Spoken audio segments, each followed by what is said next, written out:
Alright, I don't know how to turn the radio down, I'm sorry. This is a brand new Escalade that we just got, and even the windshield's tinted. What? And this is not legal. There is no way. Look how dark that is. Yeah, I don't know. Is that 5%? It might be. I can't even see in. I mean, highly reflective.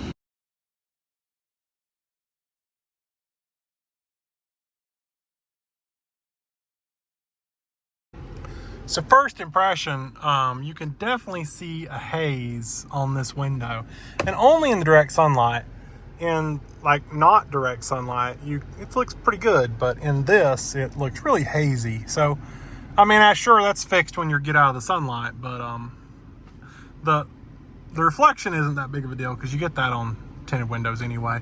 Actually, I would say it's a lot better in this car than it is I've seen in others. So I can go ahead and say that Super Cruise, while it works, and it does lane change for you, which is pretty nice, kind of like enhanced autopilot over here. While it does work, it's not very confidence inspiring at all.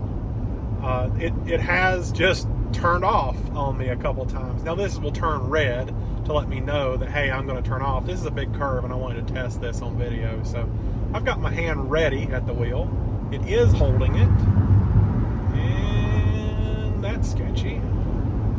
It did go to the left to kind of get away from him, so that's cool. Did pretty good. I had a couple of incidents where it just turns red and just shuts off, and that's it. There's no, like, you know, you got to take over at that point. It's on you. And I have had a couple of incidents where it has drifted kind of over onto people, and I've had to take over and move it back over into the lane.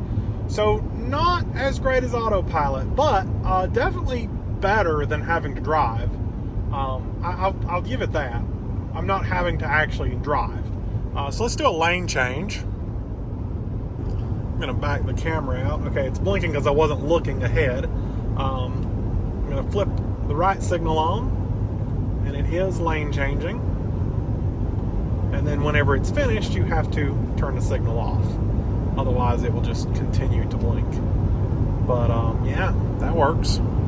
I guess another great part of this is that it is completely hands-off. There's no, you don't have to touch it. Now, how long would I let it drive hands-off? Probably only in a straight line, because it's, like I say, it's not very confidence-inspiring. I don't really trust it. And then we can look at the HUD. Maybe. Nope. I guess you can't. Oh, there it is. There it is. Hold on. I guess I have to get it at my height. But there's the HUD. And it couldn't see my face, so it started blinking. The HUD is the only place, and maybe I've not found it yet, because I do have this augmented reality screen going on. Maybe the HUD, for now, is the only place that shows what my cruise control is set at. So, okay, how am I supposed to know what my cruise is set at? I don't see it anywhere here in the screen to tell me. I am going 78, but that is what it's set to. But as you'll see, it'll start slowing down, and there's no indication of what it is set to now, other than in the HUD. So, not great on that. We'll let it do another lane change.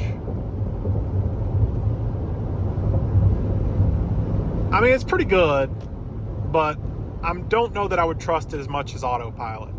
I do keep my hand kind of close, just in case. If I need to take over, I'm going to. And taking over, there's no, like, how autopilot kind of locks the wheel and you have to pull it out of autopilot to take control.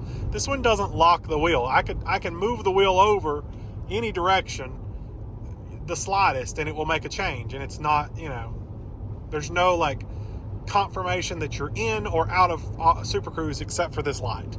So I don't really like that. One of my least favorite features of this car, and I can't show you because I'm moving, is the alert seat.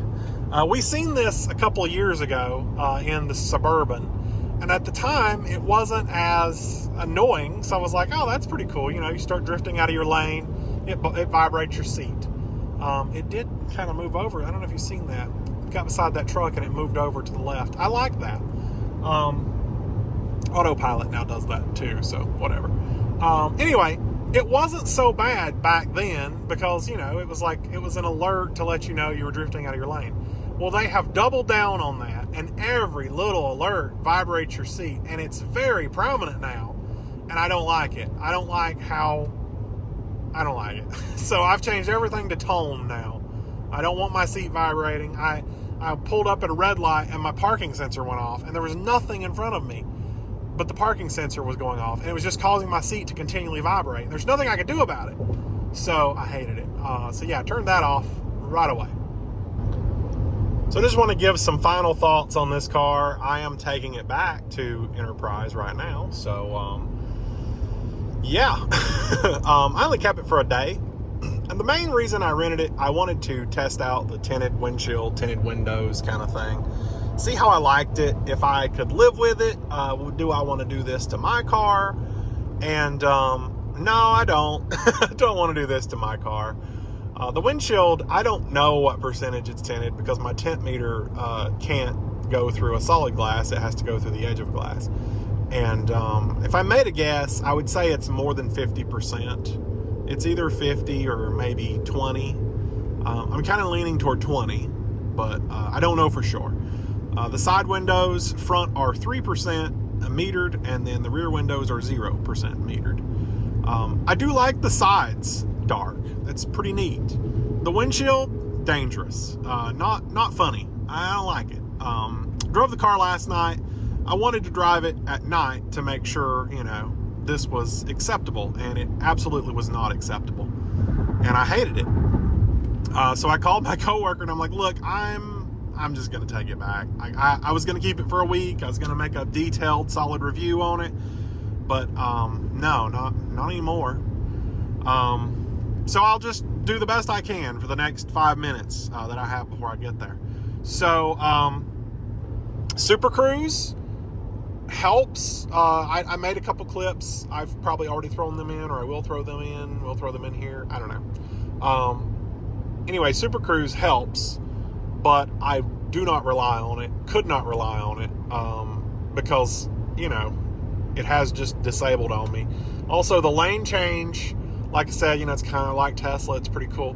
Not exactly. It takes way too long to make the lane change, and you're easier just doing it yourself. So, radio system has been changed since the last Escalade I drove, which was probably about 2 or 3 years ago. I think it was a 2020 that I drove. So 3 years ago. And this is completely different, and I don't like it because it's just not as intuitive. They put these buttons down here, and I don't really know why, because the screen is touchscreen. So I was trying to use these buttons to figure out how to scroll through the menus, and it was a pain in the neck. Then I realized, oh, it's touchscreen. I can just touch it. It's kind of small. I mean, you know, cars are going to these big screens nowadays, and I don't know why they're using these little bitty screens. I don't know. It doesn't really interest me, but I do like this screen over here that shows your trip information, and it's touchscreen as well. So, you know, that's nice. Overall, I like the car. Wouldn't pay $100K for it.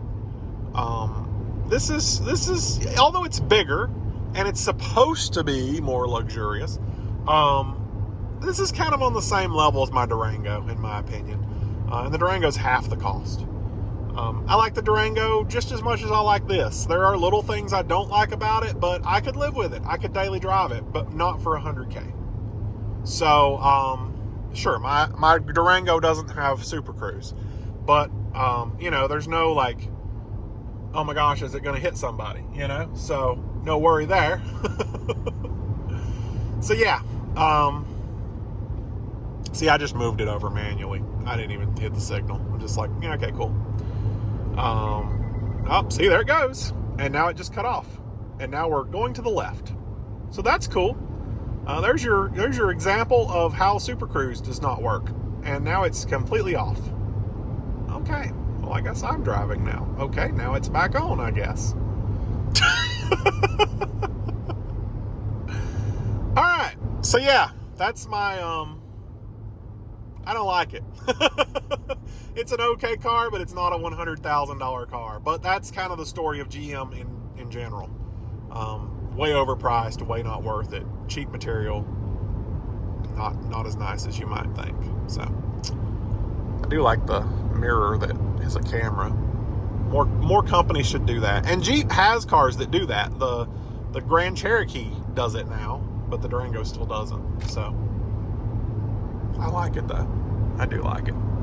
Okay. I just want to mention here at the end that some of you will be like, well, you're in the left lane. You're just a left lane rider. What are you doing in the left lane? This car that's now in front of me was following behind me for forever. I mean, if I would change over the right lane, he would get to the right lane. If I'd go back to the left lane, he'd go to the left lane. So I felt like we were traveling together. And the speed limit dropped.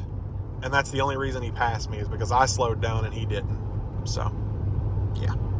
There's nobody behind me. There's nobody around me. I ride the left lane if I don't have to get over. So, cool.